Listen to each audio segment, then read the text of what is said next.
আইনমন্ত্রী যেটা বলেছে সেটা হচ্ছে কি ছাত্রদের সাথে সরকার আজকে বৈঠক করার জন্য রাজি।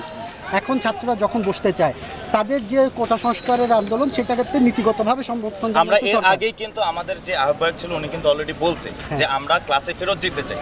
আমরা কিন্তু আপনার যেহেতু আপনারা সাংবাদিক আপনারা নিজেরাই প্রচার করছেন, আমরা অলরেডি অফার করছি যে আমরা ক্লাসে ফেরত যেতে চাই। আমরা কিন্তু ক্লাসও বয়কট করি নাই। হল থেকে আমাদেরকে কেন বের করে দেওয়া হয়েছে আপনি বলতে পারবেন? আমাদের সিকিউরিটি পারপাস রিজন দেখে আমাদেরকেই বের করে দেওয়া হচ্ছে। আমরা তো কোনোদিন ক্লাস বয়কট করি নাই। আমরা যেটা করতেছি একটা কোটা সংস্কার আন্দোলন চাইছিলাম, তাই না?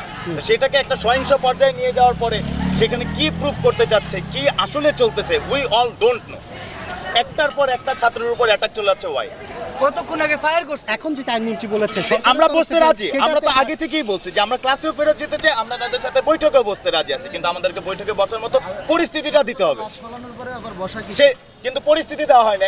এগ্রি, আই এগ্রি, আমাদের পরিস্থিতি দেওয়া হয় না। আমাদেরকে পরিস্থিতি দেওয়া হোক।